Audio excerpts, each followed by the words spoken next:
नमस्कार, शाम के 4 बजने को हैं। आप देख रहे हैं आज तक। आपके साथ मैं हूं चित्रा त्रिपाठी और इस वक्त अहम प्रेस कॉन्फ्रेंस शुरू हो गई है। देश के स्वास्थ्य बुलेटिन को लेकर सीधे रुक कर लेते हैं। अगर आप देखेंगे तो अब हमारी जो टेस्टिंग फैसिलिटीज़ हैं वो हर स्टेट और हर यूनियन टेरिटरी में मौजूद हैं। आज कल की तारीख में हमारी 681 लैब्स अप्रूव थी, फंक्शनल थी, जिसमें से गवर्नमेंट सेक्टर में 476 लैब्स काम कर रही हैं, प्राइवेट सेक्टर में 205 लैब्स काम कर रही हैं। और हमारी जो टेस्टिंग एंड ऑफ मार्च में जो हमारी 20 to 25,000 सैम्पल्स पर डे थी, आज हम लोग का जो टेस्टिंग नंबर है वो 1,20,000 on an average we are testing every day. और टेस्टिंग कैपेसिटी को रैंप अप करने के लिए हम लोगों ने इंडिजिनस प्लेटफॉर्म्स पे भी काफ़ी ध्यान दिया है। ट्रूनैट का जो प्लेटफॉर्म है जो टीबी टेस्टिंग के लिए डिस्ट्रिक्ट लेवल लैब्स में भी यूज़ होता है, प्राइमरी हेल्थ सेंटर्स में भी यूज़ होता है, हम लोगों ने उसके स्क्रीनिंग टेस्ट को पहले वैलिडेट किया और उसको शुरू किया, और उसके बाद अब हमने उसके कन्फर्मेटरी टेस्ट को भी वैलिडेट किया है। तो ट्रूनैट अपने आप में एक कन्फर्मेटरी प्लेटफॉर्म है आज की तारीख में कोविड टेस्टिंग के लिए। एंड सिंस इसकी अवेलेबिलिटी बहुत ज़्यादा है और डिस्ट्रिक्ट और प्राइमरी हेल्थ सेंटर लेवल पे भी है, इसलिए टेस्टिंग की जो आउटरीच है वो बढ़ गई है। और इस प्लेटफॉर्म का ये भी एडवांटेज है कि इसमें जो स्पेशलाइज्ड बायोसेफ्टी रिक्वायरमेंट्स हैं वो भी नहीं है, क्योंकि उसका बफर ऐसा होता है कि उसमें वायरस मर जाता है, तो उसकी हैंडलिंग कंसर्न्स बहुत कम है। फिर जीन एक्सपर्ट प्लेटफॉर्म को भी हम लोगों ने यूटिलाइज करना शुरू कर दिया है, बिकॉज इसकी भी अवेलेबिलिटी डिस्ट्रिक्ट लेवल पे है और इससे भी टेस्टिंग की आउटरीच बढ़ती है। और ट्रूनैट की बहुत सारी नई मशीन्स ऑर्डर हुई हैं। हम लोगों ने अभी काफ़ी सारे indigenous RNA extraction kit manufacturers, VTM manufacturers, सबकी बहुत हैंड होल्डिंग करी है, बहुत सारी मिनिस्ट्रीज़ और डिपार्टमेंट्स की हेल्प से। और आज की तारीख में हमारे जो इंडियन टेस्टिंग किट्स हैं, इंडियन आरएनए एक्सट्रैक्शन किट्स हैं, वो काफ़ी अवेलेबल हैं। 11 से 12 इंडियन वेंडर्स हैं जिनकी आरटीपीसीआर किट्स हम आज यूज़ कर रहे हैं। आरएनए एक्सट्रैक्शन किट्स का भी फिगर बढ़ता चला जा रहा है, इंडिजिनस मैन्युफैक्चरर्स बना रहे हैं। तो हमने जो शुरू में ग्लोबल क्राइसिस का फेज़ हम लोगों ने फेस किया था, जब कोई भी टेस्टिंग किट्स हमें नहीं मिल रही थी आसानी से, आज we are in a much more comfortable stage because of बहुत सारे इंडिजिनस मैन्युफैक्चरर्स सामने आए हैं, हैंड होल्ड करा है उनको, और अब हमारी सिचुएशन बहुत ईज आउट हो गई है इन टर्म्स ऑफ टेस्टिंग। धन्यवाद। अब मैं रिक्वेस्ट करता हूँ हेल्थ मिनिस्ट्री रिप्रेजेंटेटिव से, प्लीज़। मैं आप लोगों की दृष्टि में लाना चाहूँगा कि देश का रिकवरी रेट कंटिन्यूसली इम्प्रूव कर रहा है। कल की तारीख में भी देखें तो 3,708 people they have got recovered, और उसके साथ ही देखें कि टोटल हमारा रिकवरी नंबर जो है वो बढ़कर 95,527 पेशेंट्स हो चुका है। और इस रिकवरी रेट में स्टडी इम्प्रूवमेंट हो रहा है, जैसे कि इस ग्राफ में हम आपको दिखा रहे हैं कि 15 अप्रैल में अगर देश का रिकवरी रेट करीब 11.42% था, 3 मई तक बढ़कर वह 26.59% हुआ।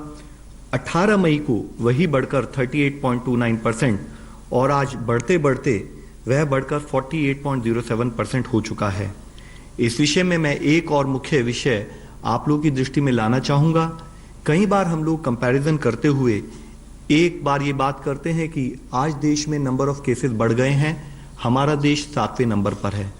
यहाँ यह सोचना, यह एनालाइज करना बहुत जरूरी है कि यह एनालिसिस एक डाउटफुल, एक रॉन्ग कंपैरिजन प्रस्तुत करता है। जब भी हमें कंपैरिजन करना चाहिए, वह कंपैरिजन प्राइमरली हमारे देश की आबादी की तुलना में होना चाहिए। और उसके बारे में हम इससे पहले भी कई बार चर्चा करते रहे हैं कि हम बाकी देशों में जिनकी आबादी अगर हमारे देश के अनुपात में उसको बराबर माना जाए, तो इन terms of overall relative performance हम देखते हैं कि हमारा देश ओवरऑल परफॉर्मेंस वाइज उसमें काफ़ी कुछ स्टेबिलिटी हम लोगों ने नोट की है। अगर हम आज का भी डेटा देखें तो हम पाते हैं कि अगर 14 देश लें जिनकी आबादी हमारे देश से मिलती जुलती है, वह 14 देश देखें तो आज भी उन देशों में हमारे देश के मुकाबले 22.5% अधिक केसेस आए हैं और 55.2 टाइम्स अधिक डेथ भी वहां पर रिपोर्ट हुई हैं। तो यह हमें समझना बहुत जरूरी है कि अगर हम देखें कि कंटिन्यूस एफर्ट जो फील्ड पर रहे हैं, either in terms of surveillance और in terms of contact tracing, या हम कैसे अर्ली केस आइडेंटिफिकेशन पर फोकस करें और साथ में जो केस पॉजिटिव आए उसको हम क्लिनिकली कैसे तरीके से मैनेज करें, उन एफर्ट्स के तहत हम पा रहे हैं कि जैसे कि 15 अप्रैल में अगर देश का केस फैटेलिटी रेट करीब 3.3% था, वह घटा 3.25% हुआ, घटते घटते 3.15% और अब वह घटकर 2.82% हो चुका है। इसी कंपैरिजन को अगर हम फैटेलिटी रेट को अगर हम देखें तो हम पाते हैं कि हमारे देश का fatality rate is among the lowest in the world. इसके बारे में जैसे कि मैं ग्राफ में आप लोगों की दृष्टि में लाना चाहूंगा कि अगर दुनिया की पॉपुलेशन के हिसाब से हम देखें तो फैटेलिटी रेट जो पॉजिटिव केसेस आए हैं पूरी दुनिया में, अगर पूरी दुनिया में फैटेलिटी रेट 6.13% है तो वह हमारे देश में एज लो एज 2.82% है। और ऐसे भी देश हैं जहां पर कि 19.4%, 16.2%, 14.3%, इस अधिक अनुपात में भी फैटेलिटी रेट कुछ देशों में नोटिस किया गया है। इसके लिए I would again like to reiterate कि जो हमारा एफर्ट्स रहा है कि हम कैसे टाइमली केस को आइडेंटिफाई करें और उसको क्लिनिकली मैनेजमेंट पर उसका फोकस दें, उसके तहत हमें ये फायदा दिखाई दे रहा है। और साथ ही इसी फैटेलिटी को अगर हम case fatality per lakh population भी देखते हैं तो हम पाते हैं कि वह हमारा case fatality per lakh population is also among the lowest in the world, जबकि पूरी दुनिया में case fatality per lakh population करीब 4.9 के बराबर है, इंडिया में वह 0.41% है। और जैसे कि इस ग्राफ के द्वारा मैं आप लोगों की दृष्टि में लाना चाहूंगा कि ऐसे भी देश है जहां पर 31.4, 34.6, 42 और as high as 82 lakh cases per lakh population case fatality भी नोटिस किया गया है।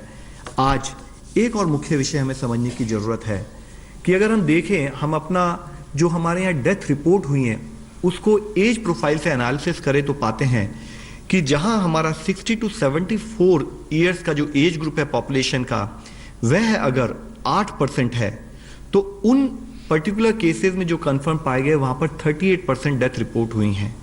इसी तरीके से अबव 75 ईयर्स का जो हमारा एज ग्रुप है वहां पर 12% जो है डेथ रेट उसको नोट किया गया है, जो पॉजिटिव केसेस आए हैं। तो हम पाते हैं कि हमारी 10% population has accounted for 50% of the Covid linked deaths. और इससे हमारे सामने एक और दूसरी एनालिसिस अगर हम करते हैं तो हम देखते हैं कि साथ ही कोमॉर्बिडिटीज जैसे कि diabetes, hypertension, cardiovascular disease, respiratory diseases, इस टाइप के केसेस में 73% जो कंफर्म केसेस है उनमें डेथ उनको विद कोमॉर्बिडिटीज पाया गया है।